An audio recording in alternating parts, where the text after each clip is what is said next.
Bienvenidos de nuevo a nuestra serie La Biblia y sus manuscritos. Hoy afrontamos un episodio muy especial.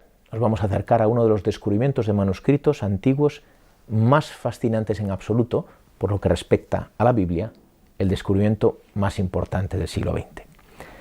Hasta 1947, es decir, hasta hace muy poquito, los manuscritos hebreos más antiguos de la Biblia estaban fechados entre los siglos 9 a 11 después de Cristo. Los conocemos, el Códice de los Profetas del Cairo, el Códice de Alepo y el Códice de Leningrado. El descubrimiento de la primera gruta de Qumran a principios de 1947 va a revolucionar nuestro acceso al texto bíblico. De la noche a la mañana nos encontramos con manuscritos bíblicos que preceden al menos en 10 siglos a los manuscritos más antiguos hasta entonces conocidos. En algunos casos hablamos de textos bíblicos del siglo II antes de Cristo. Pero comencemos haciendo un poco de historia, aunque en sus inicios esta se mezcla con la leyenda. A principios de 1947, un pastor beduino, en la zona conocida como Khirbet Qumran, en las cercanías del Mar Muerto, se divertía tirando piedras a las cavidades situadas a media altura en el irregular desierto de Judea, o tal vez persiguiendo una cabra rebelde, según otras fuentes. En aquella ocasión, una de las piedras, que con mucho tino había entrado en una cueva, produjo el sonido que acompaña a la cerámica cuando se rompe. Llevado por la curiosidad, y probablemente con la esperanza de encontrar un tesoro, escaló hasta la cueva y descubrió 10 tinajas. Para su decepción, no encontró más que viejos manuscritos. No podía ni imaginar que estaba ante el tesoro arqueológico más relevante de todo un siglo. De esa primera cueva salieron 7 manuscritos, algunos de ellos bastante bien conservados, como el Gran Rollo de Isaías, de casi 8 metros de longitud, o la Regla de la Comunidad, probablemente ligada a la secta de los esenios. Otros manuscritos presentaban grandes lagunas, fruto de la actividad de los roedores, como el Segundo Rollo de Isaías, el Rollo de la Guerra o el Pesher Habacuc, es decir, un comentario judío al libro bíblico del profeta Habacuc.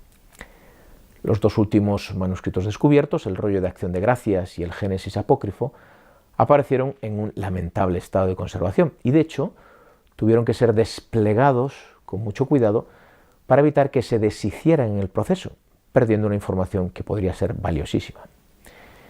Estos 7 rollos fueron vendidos a una tienda de antigüedades de Belén, que a su vez vendió 4 de ellos al monasterio siro-ortodoxo de San Marcos en Jerusalén y los otros 3 restantes a un estudioso judío, Sukenik. Mar Samuel, el archimandrita del monasterio de San Marcos, se llevó la joya de la corona, es decir, el Gran Rollo de Isaías, aunque en el momento de la adquisición no conocía el valor de lo que tenía entre manos. Mar Samuel consultó al joven arqueólogo John Trevor, que por entonces se encontraba investigando en Jerusalén, quien a su vez mandó fotografías de los manuscritos al prestigioso biblista y arqueólogo William Albright, quien le confirmó la importancia del hallazgo. Movido por la necesidad de conseguir dinero, Mar Samuel decidió vender los manuscritos en Estados Unidos y para eso puso un anuncio en el Wall Street Journal el 1 de junio de 1954, especificando que los rollos serían un regalo ideal para una institución educativa o religiosa. El hijo de Sukenik, Yadin, que por entonces se encontraba en Nueva York, se adelantó a comprarlos en nombre del recién creado Estado de Israel, reuniendo de este modo los 7 manuscritos de la Cueva 1. Pero volvamos a 1947, cuando se descubren los primeros manuscritos. En realidad, todavía se tardó un tiempo en entender que provenían del mismo lugar. Hubo que esperar 2 años para que se descubriera la localización de la primera cueva y se produjera la primera expedición arqueológica a la zona, febrero de 1949. Ya entonces se identificaron las ruinas de un asentamiento humano cerca de la cueva, pero no fue hasta finales de 1951 cuando una nueva expedición excavó el enclave de Qumran y estableció una relación entre la comunidad allí asentada y los manuscritos escondidos en las cuevas. Desde entonces se acepta la hipótesis de que aquel era un asentamiento esenio, cuya idiosincrasia se revela en la regla de la comunidad descubierta en las cuevas, y de que en su interior se produjeron, copiaron o conservaron los manuscritos que más tarde, en el 68 después de Cristo, fueron escondidos en grutas circundantes ante la inminente llegada de las tropas de Tito, que se dirigían a sitiar la ciudad de Jerusalén. Probablemente aquellos esenios tendrían la intención de volver para recuperar los manuscritos, Pero no fue así. Los manuscritos quedaron escondidos durante casi 1900 años. Mientras tanto, los beduinos no cejaban en su empeño, a escondidas de los arqueólogos, de encontrar nuevas cuevas. Y así fue. De hecho, de las 11 cuevas descubiertas, 5 lo fueron por los beduinos, entre ellas las más importantes, como la Cueva 1 o la Cueva 4. Se trataba de una peculiar carrera entre arqueólogos y beduinos. Cuando estos llegaban antes, aquellos tenían que recuperar el material comprándolo a diferentes instituciones en Jerusalén. Especialmente complicado fue reunir todo el material hallado en la Cueva 4, la más rica, pero con el material más fragmentario, miles de fragmentos de manuscritos. La última de las cuevas, la número 11, fue descubierta en enero de 1956, esta vez con un material en su mayoría bastante bien conservado. Además de las 11 cuevas de Qumran, se descubrieron otros asentamientos que conservaban manuscritos, bíblicos o no, cerca de la zona: Masada, Wadi Murabat y Nahal Heber. Toda esta zona, en torno a Qumran, primero bajo mandato británico y más tarde bajo soberanía jordana, tras la creación del Estado de Israel, pasó a ser controlada por Israel tras la Guerra de los 6 Días, en 1967, al igual que Jerusalén Este, donde se hallaba el Museo Arqueológico Palestino, más tarde conocido como el Rockefeller Museum, que albergaba los manuscritos, que en aquel momento fueron nacionalizados. A medida que los manuscritos eran encontrados, se les sometía a sesiones fotográficas, lo que con el tiempo resultó de gran utilidad, a veces por el mero hecho de que posteriormente algunos se degradaron enormemente. Los manuscritos de la primera cueva, en general bien conservados, no tardaron en ser publicados. Lo mismo sucedió con las cuevas menores, 2 a 3 y las cuevas 5 a 10, en las que el material era poco.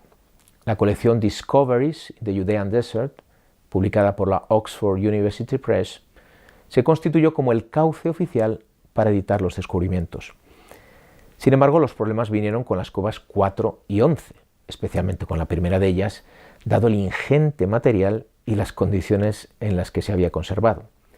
Este material, que en su mayor parte no fue encontrado por los arqueólogos, sino por los beduinos, estaba constituido por miles de fragmentos de pergamino que en primera instancia fueron almacenados en cajas de zapatos o de cigarros, esperando ser recompuestos como se recompone un puzzle, del que no tenemos la imagen final y al que le faltan piezas, solo que en este caso se trataba de centenares de puzzles con las piezas mezcladas.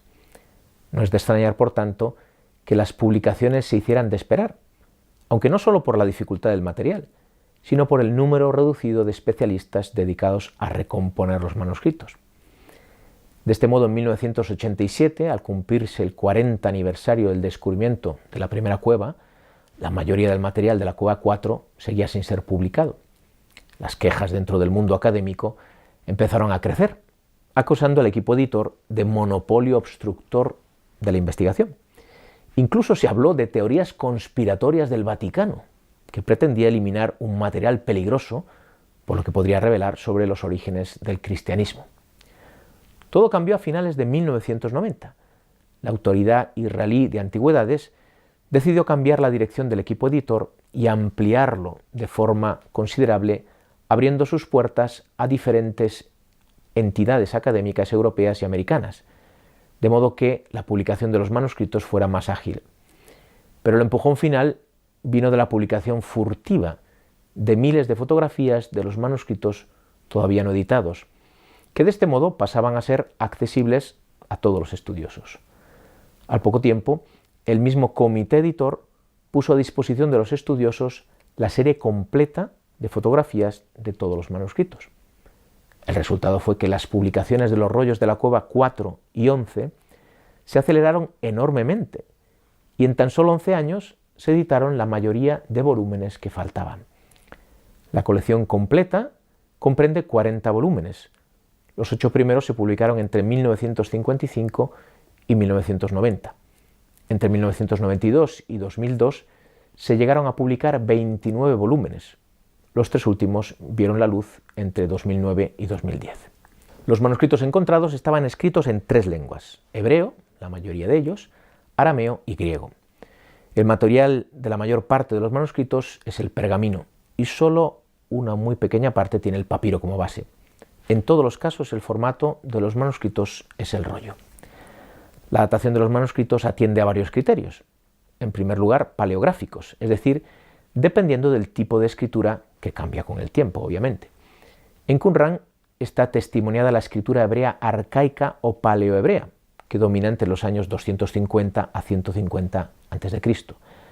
La escritura asmonea, de los años 150 a 30 a.C., y por fin la herodiana, año 30 a.C. hasta el 70 después de Cristo con la destrucción del templo. En segundo lugar, el análisis por carbono 14 aplicado a los pergaminos u otro material contemporáneo encontrado junto a los manuscritos. En último lugar, atendiendo a los resultados arqueológicos de las mismas cuevas y de la historia del asentamiento de Qumran. En función de estos tres criterios, los manuscritos han sido datados entre finales del siglo III a.C. y mitad del siglo I después de Cristo. Fueron escondidos en el año 68 después de Cristo. La nomenclatura de los manuscritos de Qumran atiende a las siguientes claves. El primer número señala la cueva, de 1 a 11, por tanto, en Qumran. A continuación aparece una o varias letras indicando el lugar del descubrimiento. Q de Qumran, Mas de Masada, Mur de Murabaat, Heb de Nahal Heber. A continuación sigue un número que indica la catalogación del manuscrito o fragmento dentro de una misma cueva, o bien, alternativo, la descripción del mismo, por ejemplo, Génesis, Jubileos, Paleohebreo Éxodo o Papiro Levítico, en cuyo caso, si hay más de una copia de ese libro en las mismas cuevas, se utiliza el alfabeto A, B, C, D para numerarlas. Así, por ejemplo, 11Q5 o 11Q Salmos A, que identifican de dos modos el mismo manuscrito, se refieren al manuscrito 5 de la cueva 11 de Qumran, que es la primera copia de Salmos de dicha cueva. Hay hasta 5 copias. Bien, hasta aquí este episodio sobre la historia de uno de los descubrimientos más fascinantes de la historia reciente. En el próximo episodio entraremos en el contenido de los textos descubiertos en Qumran y otros lugares del Mar Muerto. ¿Podemos reconstruir todo el Antiguo Testamento a partir de esos manuscritos? ¿Qué partes de la Biblia no han aparecido? ¿Qué nos dicen los textos no bíblicos del ambiente en Palestina en tiempos de Jesús? Las respuestas en el próximo episodio. Hasta entonces.